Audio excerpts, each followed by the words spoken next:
10 people who went from Japan to Philippines, the Palawan Island. Actually, Palawan Island is an island that is full of lush greenery, the beautiful blue seas, amazing place.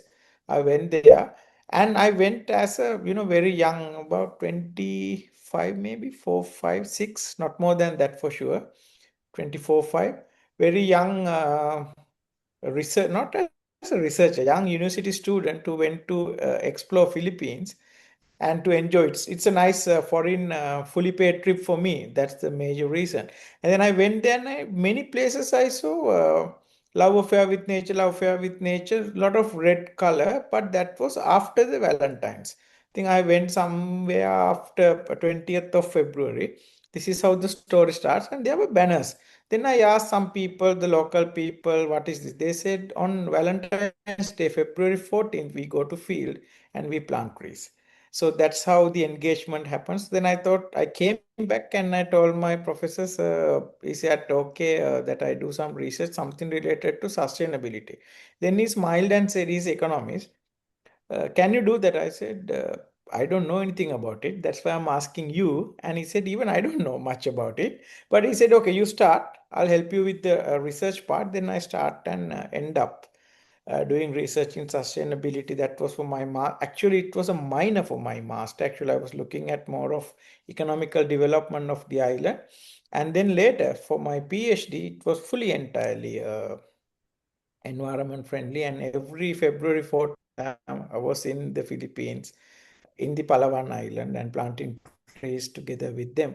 So let me now, that's with that background, being a Sri Lankan, lived in Sri Lanka for 20 years, and then went to Japan, was a student for good 9, 10 years in Japan, and end up doing a lot of research in the Philippines.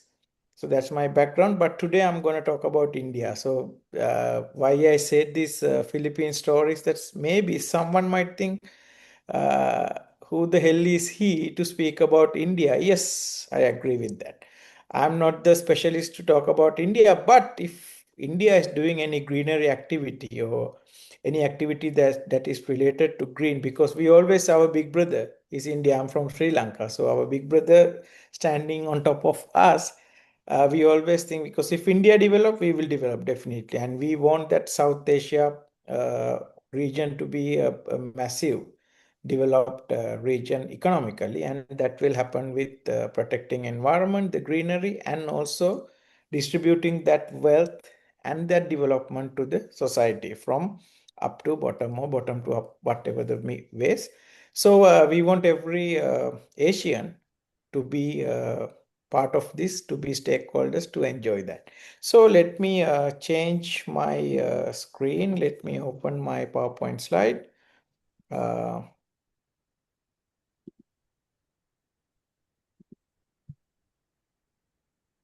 Okay.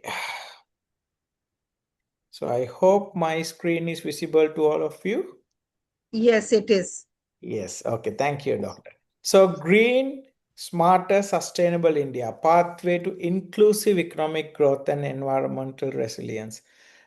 We need India to be greener country. There's no argument. We the Sri Lankans, I mean by we the Sri Lankans, we need India to be very green.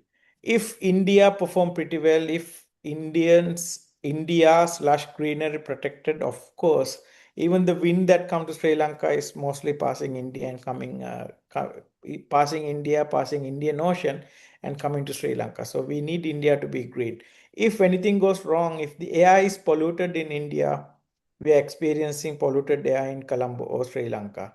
So let's see Green India. What do they have on offer? Green India, are we going to have like this? I'm sure that India could have been much, much, much greener country.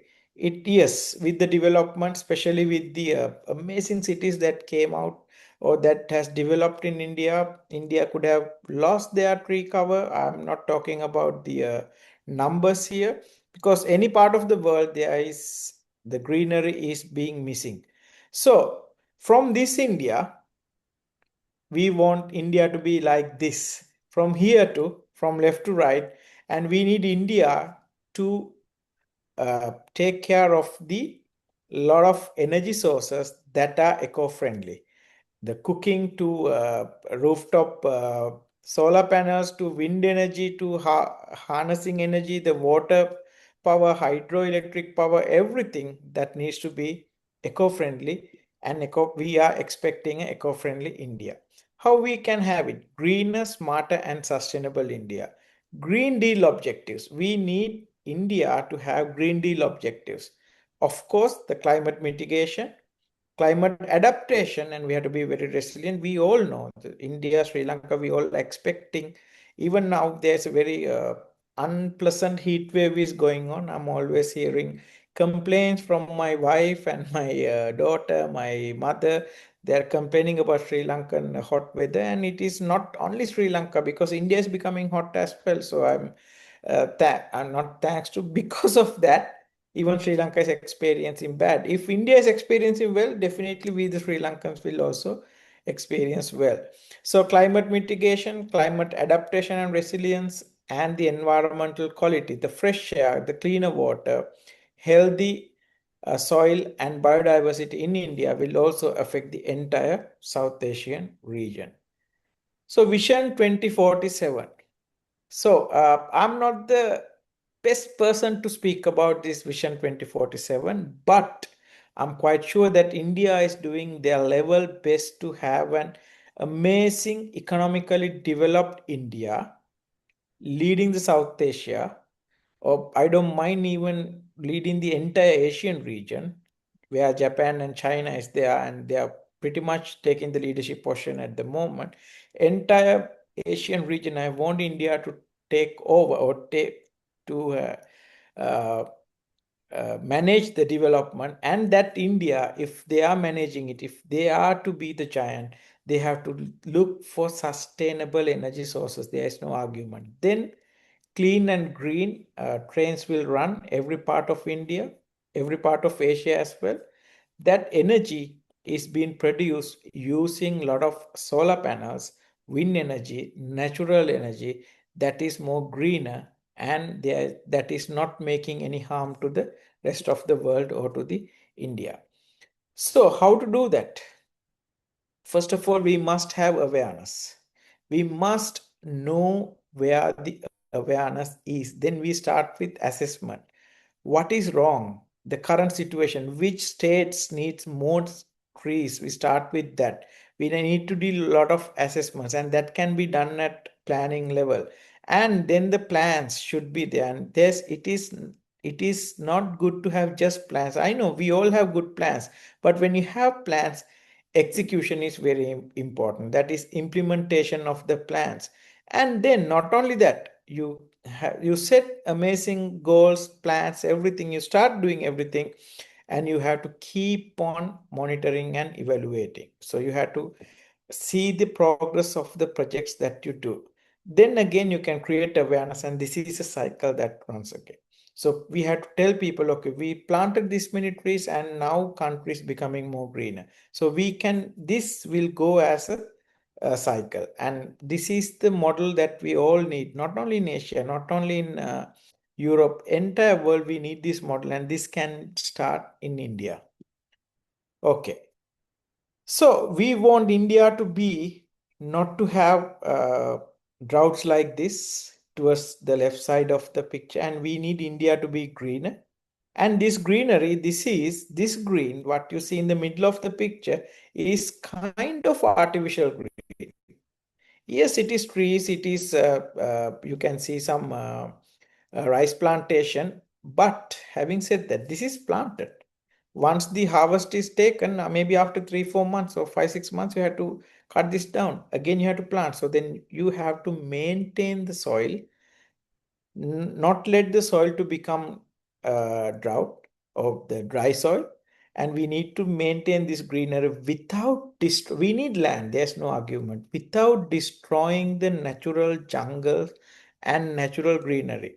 Then we can have a nice blue waters as we enjoy not only in India. India is rich with a lot of rivers. Same goes to Sri Lanka as well. In such a small country, we say we are the pearl of the Indian Ocean, and that pearl, the small country has 132 rivers within that small island. Only 65,000 square kilometers we have. So we need to protect the greenery as well as the blue, the oceans and the rivers, the water. So how to do that? Identify conservation goals and objectives. Not only India, the entire region has to identify the conservation goals and objectives. Then we have to assess climate impact and vulnerabilities, what areas that we need to develop. Then review the conservation goals and objectives of the region and the country. Then identify adaptation options, how we can adapt to the changing environment, changing climate situation. Then evaluate and prioritize adaptation actions. We had to take, evaluate, and we had to take, always implement. Not only that, we have to monitor and evaluate. Then implement the most priority given items. Then we had to track action effectiveness and ecological responsiveness. And again, this goes as a cycle.